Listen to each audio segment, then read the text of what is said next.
Hello दोस्तों, कैसे हैं आप सभी। क्या आपको पता है बांग्लादेश में आरक्षण विरोधी आंदोलन के हिंसक हो जाने के बाद वहां पढ़ने गए भारतीय छात्रों को जिस तरह सुरक्षित वापस लाने का अभियान शुरू करना पड़ा, उससे यही पता चलता है कि वहां हालात कितने खराब हैं।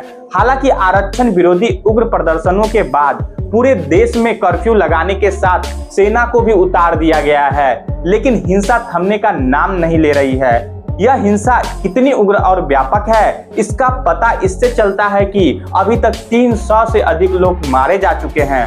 बांग्लादेश में सरकारी नौकरियों में सबसे अधिक 30% आरक्षण 1971 के मुक्ति संग्राम के स्वतंत्रता सेनानियों के वंशजों के लिए और 10% पिछड़े जिलों के लोगों एवं महिलाओं के लिए है। इससे अतिरिक्त 5% अल्पसंख्यकों समूहों और 1% दिव्यांगों के लिए है। इस प्रकार कुल 56% सरकारी नौकरियां आरक्षित है। विरोध मुख्यतः 1971 के मुक्ति संग्राम के स्वतंत्रता सेनानियों के वंशजों को मिलने वाले 30% आरक्षण को लेकर है। यह स्वाभाविक भी है क्योंकि इसकी सीमा तार्किक नहीं दिखती, इसी कारण उसका विरोध भी हो रहा है। हालांकि सरकार ने 2018 में इस आरक्षण को खत्म कर दिया था, लेकिन हाई कोर्ट ने उसे फिर बहाल कर दिया।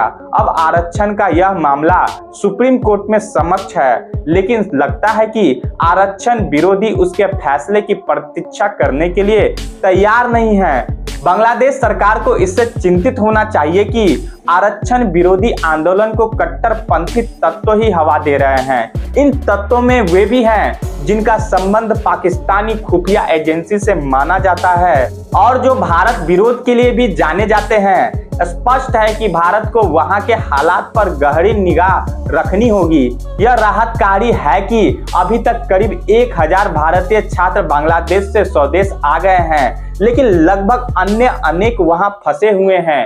एक अनुमान के अनुसार बांग्लादेश में करीब 8500 भारतीय छात्र हैं। इसके अतिरिक्त काम धंधे के सिलसिले में गए भारतीय नागरिक भी हैं। भारत को इन सबकी सुरक्षा की चिंता तो करना ही होगा। इसे लेकर भी सतर्क रहना होगा कि हिंसा के कारण बांग्लादेशी पलायन कर भारत न आने पाए। इस सबके साथ ही भारत को इस पर भी विचार करना होगा कि आखिर भारतीय छात्रों को उच्च शिक्षा के लिए बांग्लादेश जाने की जरूरत क्यों पड़ी है। इस सबके साथ ही भारत को इस पर भी विचार करना होगा कि आखिर भारतीय छात्रों को उच्च शिक्षा के लिए बांग्लादेश जाने की जरूरत क्यों पड़ती है।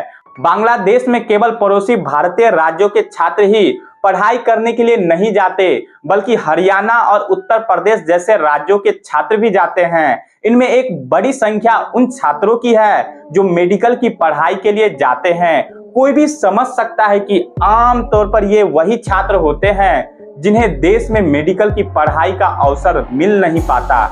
इस तरह के वीडियो देखने के लिए चैनल पे नए हैं तो हमारे चैनल को लाइक, शेयर एवं सब्सक्राइब कर दीजिए। तो मिलते हैं हमारे नेक्स्ट वीडियो में, तब तक के लिए धन्यवाद।